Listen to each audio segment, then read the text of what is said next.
సరే. అందరికీ నమస్కారం. నా పేరు గ్యారేజ్ ఉన్నారు ఉదయ్ దగ్గరండి. సో ఈ రోజు మీకు కొన్ని విషయాలు చాలా క్లియర్ గా చెప్పబోతున్నాను. ఒక 5-10 నిమిషాలు మాట్లాడతాను.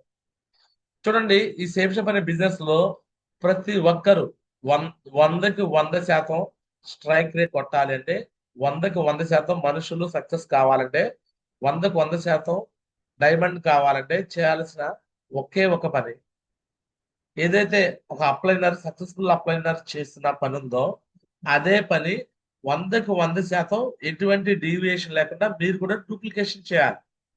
నేనేం చేశానో అదే మీకు చెప్తున్నాను, అదే మిమ్మల్ని చేయమంటాను. ఆ పని మీరు చేస్తే చాలు.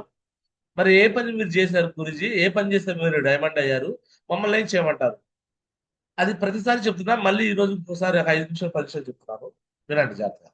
సో సేఫ్ షాప్ లో నేను ఎవరో అన్నోన్ పర్సన్ ద్వారా నేను జాయిన్ అయిపోయాను. జాయిన్ అయినాక 1 ఇయర్ వర్క్ చేసినాక ఫెయిల్ అయిపోయా. 500 టీమ్ చేసి కూడా ఫెయిల్ అయిపోయా, జీరో అయిపోయా. మళ్ళీ రెండోసారి రీస్టార్ట్ చేసిన తర్వాత మొట్టమొదటిగా నేను అనుకున్న సిచ్యువేషన్ ఏంటంటే, నేను ఇప్పుడు ఫెయిల్ అయ్యా కదా, ఆల్రెడీ 1 ఇయర్ చేసి జీరో అయిపోయా కదా, 500 టీమ్ అయిపోయి జీరో అయింది కదా, ఈసారి నేను ఫెయిల్ కాకూడదు. నేను 100కి 100% నేను డైమండ్ కావాలి, నాతో పాటు కూడా ఉన్న వాళ్ళందరూ డైమండ్ చేయాలి. ఇది మైండ్ లో గట్టిగా ఫిక్స్ అయిపోయా. ఫిక్స్ అయిపోయినాక నేను మొట్టమొదటిగా చేసిన మొట్టమొదటి పని ఏంటంటే, గుంటూరులో గోరంట్లలో ఒక వెన్యూ హాల్ ఓపెన్ చేశాను. నేను మొట్టమొదటి చేసిన పని హాల్. ఎందుకంటే ప్రతి ఒక్క మనిషికి నాలెడ్జ్ ఇవ్వాలి కాబట్టి, ఆ నాలెడ్జ్ అనేది ఎక్కడ ఇవ్వాలి? ఎక్కడో చెట్ల కిందో పుట్ల కిందో రోడ్ల మీద ఎక్కడ పడితే అక్కడ ఇవ్వడానికి కుదరదు. నేను పెట్టుబడి పెట్టి కూడా ఒక ఆఫీస్ పెట్టి, ఒక వెన్యూ హాల్ పెట్టి అక్కడ నేను నాలెడ్జ్ ఇవ్వాలనే ఉద్దేశంతో ఆ రోజు నేను నవంబర్ 4వ తారీఖు 2019 ఈ వెన్యూ హాల్ స్టార్ట్ చేశా. చూడండి, ఇది గతంలో నేను మాట్లాడిన మాటలు, 5.5 సంవత్సరాల క్రితం మాట్లాడిన మాటలు ఒకసారి చూడండి. రేపు నవంబర్ కి 5.5 కాదు 6 సంవత్సరాలు అవుతుంది. చూడండి. నమస్కారం, నా పేరు గ్యారేజ్ చిన్నారావు. ఈరోజు చాలా ఇంపార్టెంట్ డే. సో అది మీకు ముందుగా చెప్తాను. Just coming. సో ఈ బిల్డింగ్ ఒకసారి చూడండి. సో గుంటూరులో మొట్టమొదటిసారిగా ఒక పెద్ద బిల్డింగ్ లో మన యొక్క safe shop venue hall start చేస్తున్నాము, చాలా గ్రాండ్ గా. సో ఒకసారి మన యొక్క వెన్యూ హాల్లో ఏమేమి అరేంజ్మెంట్స్ ఉన్నాయో ఒకసారి చూద్దాం. Let's follow me. చూడండి ఫ్రెండ్స్, సో ఇది ప్రెస్ బోర్డ్. సో మన వాళ్ళు ఎవరైనా వెన్యూ హాల్కి విజిట్ చేసినప్పుడు సో ఇక్కడ నిలబడి సో వాళ్ళు ఎక్స్ప్రెషన్స్ ఏదైతే చూడండి, ఈ వీడియో మీకు పంపిస్తాను. గత 6 సంవత్సరాల క్రితం నేను మాటలు ఇది అప్పట్లో వెన్యూ హాల్ అనమాట. ఈ వెన్యూ హాల్ అప్పట్లో ఎస్టాబ్లిష్ చేసినప్పుడు ఇదిగోండి మా బావగారు ఉన్నాడు, మోజేస్ గారు, జట్టు మోజేస్ గారు. సో యాక్చువల్ గా ఈయనకి నేను అప్పుడు రెస్పాన్సిబిలిటీ ఇచ్చాను. నేను అప్పుడు ఇక్కడ గవర్నమెంట్ లో ఉండేవాడిని కాదు. సో వెన్యూ హాల్ స్టార్ట్ చేసినప్పుడు నేను వేరే చోడవరం ఊర్లో ఉండేవాడిని. ఇక ఆయన చాలా ఆయనకి అప్పు చెప్పేసి ఏమి చేయలేము. సో ఇదే విధంగా మీ సపోర్ట్ మాకు ఆదివారం. So venue hall open up చేసి నా టీం అందరికి ఒక భరోసా ఇచ్చేసారు. టైగర్స్, ఈ రోజు నుంచి మీ అందరూ కూడా ఖచ్చితంగా ప్రతి శుక్రవారం ట్రైనింగ్ రండి, ప్రతి ఆదివారం వెన్యూకి రండి, నేను ఉంటాను, 100% మీకు నేర్పిస్తాను, మీకోసం సక్సెస్ చేపిస్తాను, నాది బాధ్యత అని ఒక నమ్మకాన్ని ఇచ్చేసాను. సో సేఫ్ షాప్ లో నేను డైమండ్ అవడానికి నేను చేసిన మొట్టమొదటి పని ఏంటంటే, ఒక వెన్యూ హాల్ ని ఏర్పాటు చేశా. డబ్బులు ఇన్వెస్ట్ చేసి ఖర్చు పెట్టి ఒక రెంట్ కట్టి అండ్ దానికి ఫర్నిచర్ కొని మొత్తం అరేంజ్మెంట్ చేశా. ఎందుకు? నేను డైమండ్ అవ్వాలని ఫిక్స్ అయిపోయా. మరి ఫిక్స్ అయినప్పుడు నా దగ్గర అట్మాస్ఫియర్ లేదు, కరెక్ట్ గా వెన్యూ హాల్ లేదు, మరి నేను అరేంజ్మెంట్ చేసుకోవాలా? సో సేఫ్ షాప్ లో నేను సక్సెస్ కావాలంటే నేను డెసిషన్ తీసుకున్నాను, ఇక్కడ వెన్యూ ఉన్నది ఉండాలి, దానికోసం నేను ఇన్వెస్ట్మెంట్ చేసుకున్నాను. క్లియర్. బట్ మీకైతే అలాంటి అవసరమే లేదు. మీకోసం గుంటూరు గోరంట్లో నేనే ఆల్రెడీ ఆ చిన్న వెన్యూ హాల్ వచ్చిన తర్వాత ఇంకో పెద్ద వెన్యూ హాల్, ఆ తర్వాత ఇంకో పెద్ద వెన్యూ హాల్, 3 వెన్యూ హాల్ మనం చేస్తుంది. ఒక 150 నుంచి 200 మంది ఏసీ వెన్యూ హాల్ మీకోసం రెడీ చేసి పెట్టేశారు. సో మీకు రూపాయి ఖర్చు లేదు, సింగిల్ రూపీ ఖర్చు లేకుండా మీకోసం ఏర్పాటు చేశారు. క్లియర్. సో ఈ విధంగా ఫస్ట్ ఎవరైతే సక్సెస్ అవ్వాలనుకుంటున్నారో మీరందరూ ఎక్కడ సక్సెస్ కావాలో ఒక డెసిషన్ తీసుకోండి. ఫస్ట్ ఏ ఏరియాలో మీరు సక్సెస్ కావాలి. రెండోది, ఆ ఏరియాలో మీకంటూ ఒక సక్సెస్ సపోర్ట్ సిస్టమ్ సంబంధించి ఒక వెన్యూ అనేది మీకోసం ఉండాలి. ఒక వెన్యూ హాల్ అనేది ఉండాలి.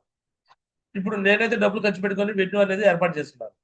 బట్ మీకు అంత డబ్బులు ఖర్చు పెట్టే సిచ్యువేషన్ లేకపోతే మీరు చేయాల్సిన పని ఏంటంటే, ఏదైనా ఒక ప్లేస్ అరేంజ్మెంట్ చేసుకోండి. ఒక చిన్న ఒక రూము, ఒక స్కూలు. సత్యనపల్లిలో ఒక డాన్స్ స్కూల్ ఏర్పాటు చేసుకుంటారు. నర్సరాపేటలో దాస్ గారు ఒక ఇంట్లో వాళ్ళ ఇంట్లోనే ఏర్పాటు చేసుకుంటారు. సో ఏదైనా ఒక ప్లేస్ అనేది మీరు ఫిక్స్ చేసుకొని ఆ ప్లేస్ లో కంటిన్యూగా అక్కడ ఏ స్టెప్ ట్రైనింగ్ సండే వెన్యూలు పక్కాగా జరుగుతూ ఉండేలా చూసుకోవాలి. ఈ పని ఫస్ట్ పని, నాలెడ్జ్ ఇచ్చే పని అనేది ఫస్ట్ మీరు రెడీ కావాలి. దీనికోసం నేను ఫ్రెషర్ లో ఉన్నాను, నేను ఎలా చేయగలను, నేను బ్రాంజ్ లో ఉన్నాను, నేను ఎలా చేయగలను, నేను సిల్వర్ లో ఉన్నాను, నేను ఎలా చేయగలను? నో, నువ్వు చేయగలవు. నేను కూడా ఫ్రెషర్ లో ఉన్నప్పుడే స్టార్ట్ చేశాను. ఫ్రెషర్ లో ఉన్నప్పటి నుంచి మొదలుపెట్టి ఈరోజు డైమండ్ అయిపోయాను. మరి ఈ పనులు మీరు నాలెడ్జ్ ఇచ్చే పని, నాలెడ్జ్ ఇచ్చే ప్రాసెస్ మీరు మీ టీం కోసం చేయడానికి రెడీగా ఉన్నారా? ఎస్ ఆర్ నో చెప్పండి guys. Yes or no? Yes, bro. Business లో నాలెడ్జ్ ఇవ్వాలి. ఈరోజు స్వామిదాసు ఎలా ట్రైనింగ్లు ఇస్తున్నాడు, ఇక్కడ నేను నేర్చుకొని వెళ్ళాడు. శ్రీనివాస్ ఎలా ఇస్తున్నాడు, గోపిశ్రీ మేడం, సంజయ్ మేడం, వీళ్ళందరూ ఎవరు ఎలా, వీళ్ళందరూ నేర్చుకున్నారు. నేర్చుకుని ఆటోమేటిక్ గా వాళ్ళ టీంకి నాలెడ్జ్ ఇస్తున్నారు. సో మీరు కూడా చేయాల్సిన పని ఏంటండి, మీరు కూడా ఏం చేయాలి, నేర్చుకొని మీ టీమ్స్ కి నాలెడ్జ్ ఇవ్వాలి. క్లియర్? నేర్చుకోవడం అంటే ఇట్లా కెమెరా ఆఫ్ చేసుకొని కూర్చోవడం కాదు. నేర్చుకోవడం అంటే ఇలా ల్యాప్టాప్ లో కనెక్ట్ అయ్యి ఇగో ఇలా ఇలా దర్జాగా కూర్చొని, సో ఈ విధంగా ఫేస్ టు ఫేస్ అన్ని నేర్చుకోవాలి. అప్పుడే కింద టీం డూప్లికేషన్ చేస్తారు. ల్యాప్టాప్ లేకపోతే ల్యాప్టాప్ కొనుక్కోవాలి అండ్ కెమెరా ఆన్ చేసుకోవాలి. సో టీంకి ఒక రోల్ మోడల్ గా మనం ఉండాలి. ఈ పనులు మనం చేయాలి. సెప్షిప్ లో డైమండ్ అవడం అంటే ఇంతేనండి, వెరీ సింపుల్. చేస్తారా? Yes, Yes, master. Yes, Guru. Next అలానే first venue hall, system, process, ట్రైనింగ్లు, మీటింగ్ అంతా ఓకే. నెక్స్ట్ రెండోది, నెలకు ఒకసారి ఒక కో ట్రైనింగ్. నెలకు ఒకసారి co training. Every month co training లేకుండా మాత్రం ఆ నెల నేను గుంటూరులో జరగదు. గుంటూరు అనే ఏరియాలో నేను ఫిక్స్ అయ్యాను, ఇక్కడ నేను డైమండ్ కావాలని. నేను ఫిక్స్ అయిన ఏరియాలో నెల మొత్తం మీద ఒక కో ట్రైనింగ్ మాత్రం ఖచ్చితంగా జరిగింది. ఏ నెల జరగకుండా లేదు. ప్రతి నెల పెట్టేవాడు, ప్రతి నెల. ఇప్పటి వరకు ఎన్ని నెలల్లో జరిగినాయో ప్రతి నెల కో ట్రైనింగ్ కంపల్సరీ జరిగింది. ఒక నెలలో 2 ట్రైనింగ్ కూడా పెట్టేవాడు. క్లియర్? ఈ విధంగా నేను చేస్తున్నాడు. ఈ ట్రైనింగ్ల విషయంలో చాలా మంది ఎక్కడ బాధపడతారంటే, ట్రైనింగ్ పెట్టాలంటే ముందు కాంట్రిబ్యూషన్స్ జనాల దగ్గర రావు. మనుషులు కాంట్రిబ్యూషన్స్ ఇవ్వకపోవడం వల్ల ట్రైనింగ్ పెట్టాలంటే వీళ్ళకి భయం వేసేసి వాళ్ళు కాంట్రిబ్యూషన్స్ కలెక్ట్ కావట్లేదనే ఉద్దేశంతో, లాస్ అయిపోతున్న భయంతో వాళ్ళు ట్రైనింగ్లు పెట్టరు. ఎక్కడ చాలా టీంలు కూడా ట్రైనింగ్లు పెట్టరు. ఎందుకు పెట్టరంటే ట్రైనింగ్ కోసం అక్కడ దగ్గరకు ఉన్న లోపల లీడర్లు ఎవరు కాంట్రిబ్యూషన్స్ ఇవ్వరు. ఆ కాంట్రిబ్యూషన్స్ ఇవ్వకపోవడం వల్ల ఒకసారి 2 సార్లు పెట్టి మళ్ళీ లాస్ అయిపోయి, అమ్మో నా వల్ల కాదురా బాబు అని వదిలిపెడేస్తారు. అలా వదిలేసిన వాళ్ళు బొచ్చిన మంది ఉన్నారు. నా టీంలో కూడా ఉన్నారు వేరు చోట్ల. చాలా ప్లేసెస్ లో నేను ఇలా ట్రైనింగ్ పెట్టబడినప్పుడు ఈ వాళ్ళు చేయలేక వదులుకున్న వాళ్ళు కూడా ఉన్నారు. బట్ కొద్దిమంది, ఇప్పుడు జ్యోతి మేడం లాంటి వాళ్ళు ప్రతి నెల 100% ఏలూరులో ఒక ట్రైనింగ్ పెట్టుకున్నారు. కాంట్రిబ్యూషన్ లేకుండానే ఫ్రీ ఆఫ్ కాస్ట్ లో నన్ను పిలిపించుకున్నారు. కొంచెం ఖర్చుగా పెట్టుకొని మంచిగా టీ, సమోసా అలాంటివి కూడా ఏర్పాటు చేసుకుంటారు. మంచి ట్రైనింగ్ పెట్టుకుంటారు. ఇలా ఎవరైతే పెట్టుకుంటారో వాళ్ళు ఖచ్చితంగా 100% పక్కాగా డైమండ్స్ గ్యారెంటీ, దాంట్లో డౌట్ లేదు. ఏషియా ట్రైనింగ్ జరగాల, సండే వెన్యూ జరగాల, గ్రూప్ మీటింగ్ జరగాల, హోమ్ మీటింగ్ జరగాల, నెలకు కో ట్రైనింగ్ జరగాల. పక్కాగా ఇది జరగాల. క్లియర్? చేస్తాను, రెడీనా? Yes or no? Yes, and Guru. తర్వాత ఫంక్షన్స్. ఈ బిజినెస్ లో మీరు డైమండ్ కావాలంటే మీరు మొట్టమొదటిగా చేయాల్సిన పెద్ద మార్పు మీ దగ్గర ఏమి రావాలంటే, ఫంక్షన్స్, ట్రైనింగ్స్, మీటింగ్స్ ఇవి పక్కాగా మీరు ఉండాలి. ఇప్పుడు నాకైతే ఎవరు లేరు ఇక్కడ ఫంక్షన్ పెట్టిన వాళ్ళు, ట్రైనింగ్ పెట్టిన వాళ్ళు ఎవరు లేరు. నేనే పెట్టుకున్నా, నేనే స్టార్ట్ చేశాను. నేనే కాంట్రిబ్యూషన్స్ పెట్టుకొని కలెక్ట్ చేసుకొని టీంని గ్యాదర్ చేసుకొని నేనే చేసుకుంటూ వచ్చేవాడిని. ఈ రోజు కూడా పెడుతున్నా. ఈ రోజు కాదు, చెప్పా కదా, ఇప్పుడు నాకు 40 ఏళ్ళు 60 ఏళ్ళు వచ్చేదాకా కూడా ఇలానే చేస్తూనే ఉంటా. కంటిన్యూగా జరుగుతూనే ఉంటాయి, ఆగదు. నెలకు ఒక ఫంక్షన్ కంపల్సరీగా నేను గుంటూరులో చేస్తాను. ఇప్పుడైతే కాంట్రిబ్యూషన్స్ 500 రూపీస్. ఫ్యూచర్ లో ఇంకా మనుషుల సంఖ్య పెరిగే కొద్దీ కాంట్రిబ్యూషన్ తగ్గిపోయింది. ఇంకా నేను ఫ్యూచర్ లో ఒక 1000 మంది 2000 మంది పెద్ద పెద్ద ఫంక్షన్ కూడా తక్కువ కాంట్రిబ్యూషన్ తో 300తో 200తో కూడా నేను చేసిన రోజులు వస్తాయి. ఎందుకంటే క్వాంటిటీ పెరిగిందంటే, మనుషుల సంఖ్య పెరిగిందంటే ఆటోమేటిక్ గా అక్కడ ఖర్చులు అనేవి డబ్బులు కలెక్షన్ ఎక్కువ అవుతాయి కాబట్టి ఖర్చులు సరిపోతాయి. క్లియర్. అలాంటి రోజులు కూడా నేను తీసుకొస్తాను. అది కూడా ఎక్కువ టైం లేదు. మేబీ ఒక 4 నెలలు, 5 నెలల్లో సో అలాంటి సిచ్యువేషన్ కూడా మీకు తీసుకొచ్చేస్తాను. సో ఇప్పుడు 1000 మందితో ఇప్పుడు నేను గుంటూరులో ఒక పెద్ద సెలబ్రేషన్ కోసం రెడీ అయిపోయాం. ఆ 1000 మందితో రెడీ అయిపోయిన వాటిలో ఇప్పటి వరకు కాంట్రిబ్యూషన్స్ ఎంతమంది ఇచ్చారంటే 64 మంది ఇచ్చారు. ఎంతమంది ఇచ్చారండి? 64 కాంట్రిబ్యూషన్స్. 64 కాంట్రిబ్యూషన్స్ కూడా 64 మంది ఇవ్వలేదు. సీనియర్ లీడర్స్ ఒక్కొక్కరు 4 కాంట్రిబ్యూషన్ పంపిస్తే సో ఇక్కడ చూడండి వాసుమల రాజు, దుర్గ నాగరాజు వీళ్ళ దగ్గర నుంచి 26 కాంట్రిబ్యూషన్స్ వచ్చారు. 26 కాంట్రిబ్యూషన్స్ 100 ఇస్తే 26 కంప్లీట్ చేశారు. ఇంకా 74 రావాలి. ఇక్కడ జ్యోతి మేడ దగ్గర నుంచి 4 వచ్చినాయి. సో ఇక్కడ నాగరాజ్ సార్ ఇది నేను యాక్చువల్గా ఆయన పర్సనల్ గా ఆయన హెల్ప్ చేస్తాను చెప్పాను. అది నేను ఇక్కడ కౌంట్ లో పెట్టను. సో ఓసూరు నాగరాజ్కి వాళ్ళ ఫ్యామిలీకి నేను ఆ టైంకి నేను ఇస్తాను టోకెన్స్. సో ఆయన ఇక్కడ నేను కౌంట్ లో రాయను. ఓకే. సో అదే విధంగా ఖమ్మం టీం నుంచి 22 కాంట్రిబ్యూషన్స్ వచ్చినాయి. 22. అలానే మాధవరావు దగ్గర నుంచి 4 అంటే గోపిశ్రీపేట నుంచి 8. సో ఈ విధంగా మొత్తం 64 కాంట్రిబ్యూషన్స్ వచ్చినాయి. సో కాంట్రిబ్యూషన్స్ ఇచ్చిన వాళ్ళు ఇక్కడ సెషన్ నుంచి ఎవరెవరు కాంట్రిబ్యూషన్స్ ఇచ్చారంటే చూడండి మొత్తం టోటల్ గా అసలు టోటల్ కాంట్రిబ్యూషన్స్ ఎట్లా ఎవరెవరు ఇచ్చారంటే శిలార్బి అనే ఆమె 10 కాంట్రిబ్యూషన్ వచ్చింది. Vasumalla Raju 6 contributions. Vasumalla Elisha 2 contribution 4 contribution. So K Durgaraju 4, Rajaratnam 4, Gopisri 4, కబాంగ్ కృష్ణ 4, అంతా జాస్మిన్ 4, కె కృష్ణ 4, చంద్రకుమారి 4, దావీద్ 4, మాధవరావు 4, రాఘవయ్య సార్ 4, విజయ్ కుమార్ 4. చూడండి వీళ్ళందరూ 2000 చొప్పున 4 కాంట్రిబ్యూషన్స్ కంప్లీట్ చేశారు. సో ఎందుకు వీళ్ళు ముందే కంప్లీట్ చేశారు అంటే ఇక్కడ అర్థమైపోయింది వాళ్ళకి. ఒక అప్లైనర్ సక్సెస్ఫుల్ అప్లైనర్ ఏదైనా చెప్తే అది మనం వెంటనే చేయాలి అని ఫిక్స్ అయ్యారు. ఎస్. ఇలా ఎవరైతే చేస్తున్నారో ఇట్లా వీళ్ళ మీద నాకు 100% వాళ్ళ మీద నాకు నమ్మకం, అభిమానం, ప్రేమ 100% ఉంటుంది. ఎందుకంటే వీళ్ళు నేనేం చెప్తే అది ఫాలో అవుతున్నారు. డబ్బులున్నా లేకపోయినా అప్పు తీసుకొని అడ్జస్ట్మెంట్ చేసుకొని కూడా పంపిస్తున్నారు. సో ఖచ్చితంగా వీళ్ళు డైమండ్ కావాలని ఉద్దేశంతో ఉన్నారు. వీళ్ళు డైమండ్ చేసిన బాధ్యత నేను తీసుకుంటాను. 100% తీసుకుంటాను. ఎందుకంటే ఈరోజు సేఫ్ షాప్ అనే బిజినెస్ లో నేను డైమండ్ అయ్యానంటే నేను చాలా ఇన్వెస్ట్మెంట్ చేసుకుని వచ్చాను. వెన్యూ హాల్ కోసం ఇన్వెస్ట్మెంట్ చేసుకున్నాను, ట్రైనింగ్ కోసం, ఫంక్షన్ కోసం, మీటింగ్ కోసం ఇన్వెస్ట్మెంట్ చేసుకున్నాను. అలా చేసుకుంటూనే ఈ రోజు సక్సెస్ అయ్యి డైమండ్ అయ్యాను. ఈ రోజు నాలాగా మీరు సొంతంగా ఫంక్షన్ పెట్టే పని లేదు. నేనే ఒక మాస్ గ్యాదరింగ్ చేస్తున్నా. 1000 మందిని మాస్ గ్యాదరింగ్ చేస్తున్నా. ఈ 1000 మందిలో మీకు ఇచ్చిన పాత్ర ఏదైతే ఉందో ఆ పాత్ర తగ్గట్టుగా మీకు ఇచ్చిన కాంట్రిబ్యూషన్స్ అని మీరు కంప్లీట్ చేయగలిగితే పక్కగా మీరు డైమండ్ డౌంట్లో లేదు. డౌంట్లో ఒకటి ఈ బిజినెస్ లో డైమండ్ కావాలంటే టైం పెట్టాలి. ఏం పెట్టాలి చెప్పండి? టైం గురించి టైం పెట్టాలి. రెండోది మనీ పెట్టాలి. ఏం పెట్టాలి? మనీ. ఈ టైము మనీ ఎవరైతే పెడతారో వాళ్ళే డైమండ్ అవుతారు. అర్థమవుతుందా? అర్థం కావట్లేదా? ఏదన్నా వ్యాపారం, ఒక సేఫ్ షాప్ వ్యాపారమే కాదు, ఏ వ్యాపారం అయినా తీసుకోండి. టైము మనీ 2 ఎవరైతే ఖర్చు పెడతారో వాళ్ళే ఆ వ్యాపారంలో నెంబర్ 1 అవుతారు. టైం పెట్టకపోయినా మనీ ఖర్చు పెట్టకపోయినా వాళ్ళు నెంబర్ 1 కాలేదు. అవునా కాదా? వ్యాపారాన్ని వృద్ధి చేయాలంటే ఏం చేయాలి? పెట్టుబడి పెట్టాలి. 100% టైం పెట్టేసి పెట్టుబడి పెట్టి ఇన్వెస్ట్మెంట్ చేసుకొని ముందుకెళ్ళాలి. అలా ఇన్వెస్ట్ చేసుకొని స్టెప్ బై స్టెప్స్ లెవెల్స్ పెంచుకుంటే ఈ రోజు నేను ఈ పొజిషన్ వచ్చానండి. ఈ రోజు నేను రూపాయి పెట్టుబడి పెట్టాల్సిన అవసరంలా. నేను ఇప్పుడు రూపాయి పెట్టుబడి పెట్టాల్సిన ఎందుకంటే నేను ఆల్రెడీ ఖర్చు పెట్టుకొని ఈ స్థాయికి వచ్చాను. ఇప్పుడు నేను రూపాయి ఖర్చు పెట్టి పనిలేదు. మీ అందరి దగ్గర నేను కలెక్ట్ చేసుకొని కాంట్రిబ్యూషన్ కలెక్ట్ చేసుకొని అదే వచ్చిన డబ్బులతో రకరకాలుగా ఫంక్షన్ గ్రాండ్ అరేంజ్మెంట్ చేసేస్తాను. 1 రూపీ చేంజ్ చేసి పనిలేదు నాకు. 1 రూపీ ఖర్చు పెట్టి పనిలేదు.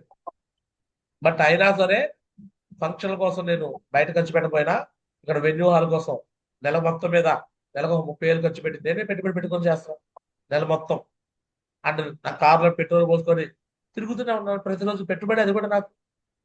ఎస్ఆర్నో చాలా మంది సక్సెస్ కాబోవడం కారణాలు ఏంటంటే పెట్టుబడి పెట్టలేరు వాళ్ళు. రూపాయి పెట్టుబడి పెట్టి 10 రూపాయలు తీసుకోవాలండి. తెలివిగల వాళ్ళ లక్షణం. తెలివిగల వాళ్ళ లక్షణం ఏంటి చెప్పండి? చెప్పండి. రూపాయి పెట్టుబడి తెలియగల వాళ్ళ లక్షణము రూపాయి పెట్టుబడి పెట్టి 10 రూపాయలు తీసుకుంటారు. ఎస్ గురుజీ. తెలివి తక్కువ వాళ్ళ లక్షణము ఆ రూపాయి పెడతాక ఏడుస్తారు. తెలివి తక్కువ వాళ్ళ లక్షణం ఏంటి చెప్పండి? ఆ రూపాయి పెడతాక కూడా ఏడుస్తారు. ఏడుస్తారు. తెలివిగల వాళ్ళలాగా ఉండాలా, తెలివి తక్కువ వాళ్ళలాగా ఉండాలా? తెలివిగల వాళ్ళలాగా ఉండాలి గురుజీ. తెలివిగల వాళ్ళు అయితే 100% పెట్టుబడి అనేది మీ మీద మీరు పెట్టుకోవాల్సిందే. ఇప్పుడు నాకు Yes, ఇవ్వట్లా, sir. మీరు ఇవ్వకుండా డబ్బులు. సో రేపు జరగబోయే ఫంక్షన్ కి ఏదైతే ఫంక్షన్ ఉందో ఆ ఫంక్షన్ కి కాంట్రిబ్యూషన్స్ అడుగుతున్నా. మరి ఆ కాంట్రిబ్యూషన్స్ మీరు కంప్లీట్ చేయాలా వద్దా? ఎస్ గురుజీ. 55 మంది జూమ్ లో ఉన్నారు. మరి 55లో ఎందుకు కొంతమందే ఆ చంద్రకుమారి, దుర్గా, విజయ అండ్ ఎలీషా, దావీదు, రాజు, రాజరత్నం వీళ్ళు మాత్రం ఎందుకు ఇచ్చారు? మిగతా వాళ్ళు ఎందుకు ఇవ్వట్లా? ఇక్కడ ఉన్న వాళ్ళలో ఈ 5-6 మాత్రం ఎందుకు ఇచ్చారు? మిగతా వాళ్ళు ఎందుకు ఇవ్వట్లా? ఎందుకు ఇవ్వట్లేదంటే వాళ్ళకి ఆత్మవిశ్వాసం రావట్లా.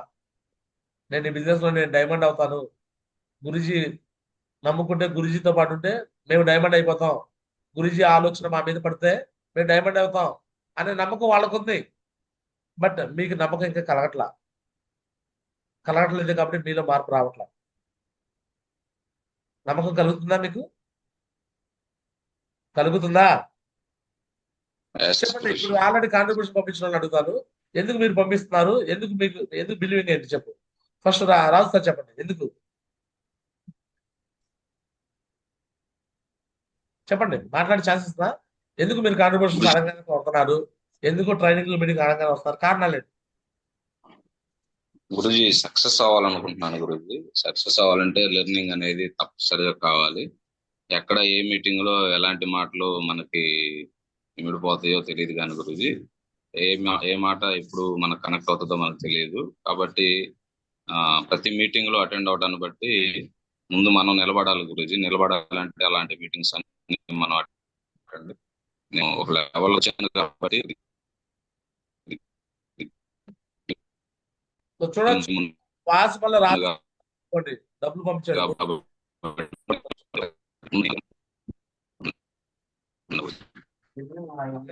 రాసాకి ఆయన టైం పెడుతున్నాడు అంటే డబ్బులు కూడా ఖర్చు పెడుతున్నాడు. ఇన్వెస్ట్మెంట్ రేపు జరగబోయే ఫంక్షన్ కి డబ్బు కూడా వచ్చేసాడు.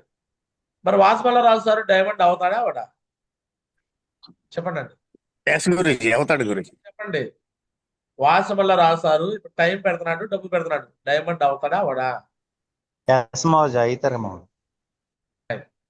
అలానే వాసుమల్ల ఎలీషా తర్వాత పంపించాడు అమౌంట్. వాసుమల్ల మరి వాసుమల్ల ఎలీషా టైం పెడుతున్నాడు, డబ్బు పెడుతున్నాడు. మరి వాసుమల్ల ఎలీషా డైమండ్ అవుతాడా అవడా? అవుతాను మామ. డైమండ్ ఎట్టి పరిస్థితుల్లో అవుతాడు, ఎందుకంటే టైము మనీ రెండు ఖర్చు పెడుతున్నాడు. అలానే ఇంకా దుర్గా నాగరాజు, దుర్గా మేడం కూడా టైం పెడుతున్నారు, డబ్బులు పెడుతుంది, ఖర్చు పెడుతున్నారంటే ఆటోమేటిక్ గా మరి బిజినెస్ లో డైమండ్ అవుతారా అవరా? చెప్పండి. అలానే రాజరత్నం టైం పెడుతున్నాడు, డబ్బు పెడుతున్నాడు, డైమండ్ అవుతాడా అవడా? కంపల్సరీ. దావీద్ సార్, దావీద్ కూడా టైం పెడుతున్నాడు, డబ్బులు పెడుతున్నాడా లేదా? డైమండ్ అవుతాడా లేదా? విజయ్ కుమార్ మేడం, సో విజయ మేడం మరి టైం పెడుతుంది, డబ్బులు పెడుతుంది, డైమండ్ అయితే లేదా? పక్కా నేను చెప్తాను కదా, రికార్డు కూడా చేస్తా చూడండి. ఎవరైతే టైం పెట్టి డబ్బు పెట్టడానికి రెడీ అవుతారో వాళ్ళు డైమండ్ అవుతారు. టైం పెట్టి మనీ పెట్టడానికి ఇష్టపడిన వాళ్ళు కూడా డైమండ్ కాలేదు. మనీ ఖర్చు పెడతాను, టైం పెట్టినా కూడా డైమండ్ కాలేదు. ఈ రెండు ఎవరైతే పెడతారో 4 సంవత్సరాల్లో మీరు పెట్టేది పెట్టుబడి, మీరు పెట్టే ప్రతి కాంట్రిబ్యూషన్ లెక్క రాసుకోండి. 4 ఏళ్ళ తర్వాత చూసుకోండి, మీకు వచ్చింది పోయింది చూస్తే మీరు ఖర్చు పెట్టేది మహా అయితే 4 ఏళ్ల మీద 4 లక్షలు 2 లక్షలు ఖర్చు పెడతారు. బట్ వచ్చేది 4 సంవత్సరాల్లో ₹1 కోటి వస్తాయి. ఎంత వస్తాయి? రాజరాజ లెక్క రాసుకో. నీకు ప్రూఫ్ చూపిస్తున్నా కదా, లెక్క రాసుకో. నువ్వు ఖర్చు పెట్టేది 4 సంవత్సరాల మీద 2 లక్షలు మహా అయితే మాక్సిమం. నీకు వచ్చేది ₹1 కోటి. ఎంత? ₹1 కోటి. ఎంత లాభం? 98 లక్షల లాభం గురుజీ. 98 లక్షల లాభం. అదే వేరే వాళ్ళు ఆ రూపాయి పెడతాక ఏడ్చేవాళ్ళు, బాధపడేవాళ్ళు, వాళ్ళ మీద నాలాంటి అప్లైన్కి నమ్మకం కలిగిద్దా? నో గురుజీ. నాకు ఒక నమ్మకం కలగాలంటే మీరు నేను చెప్పే పని ప్రతి చేస్తేనే నమ్మకం కలిగింది, మీకు సపోర్ట్కి ఎక్కువ రావాలని, హెల్ప్ చేయాలని ఫీలింగ్ వచ్చింది. క్లియర్? Yes, గురుజీ. అది చేయని వాళ్ళ మీద నమ్మకం కలిగిద్దా? నో గురుజీ. No. నమ్మకం అనేది బిల్డ్ కాదు నాకు. డైరెక్ట్ గా చెప్తున్నా కదా, ఏ అప్లైన్కి నమ్మకం కలగదు. ఏదైతే వ్యక్తులు చెప్పిన పని చెప్పినట్టు టక్ మని చేస్తారో వాళ్ళ మీద నమ్మకం కలిగింది. చెప్పిన పని చెప్పినట్టు చేయని వాళ్ళ మీద నమ్మకం కలగదు. ఆ నమ్మకాన్ని బిల్డ్ చేసుకుంటే, అప్లైన్ దగ్గర నమ్మకం కలిగితే, డౌన్లైన్ దగ్గర నమ్మకం కలిగితే, ఆటోమేటిక్ గా మీరు ఈ బిజినెస్ లో డైమండ్ అవటం. ఇలా డైమండ్ అవటం ఎలా చెప్పండి? చెప్పండి. It's ఇలా not easy. ఇంత ఇంత ఇంత ఈజీగా మీరు డైమండ్ అవ్వచ్చు. ఇంత ఈజీగా డైమండ్ అవుతారు. క్లియర్? సో ఈ విషయాన్ని ఫాలో అవుతూ 100% ఇక్కడ నుంచి మార్పులు చేసుకుంటారని ఆశిస్తున్నాను. Thank you so much. అందరికీ ధన్యవాదాలు. This Gyara Chinnarao signing off. జై హింద్, జై హో safe shop. All the best. I guess God bless. Thank you.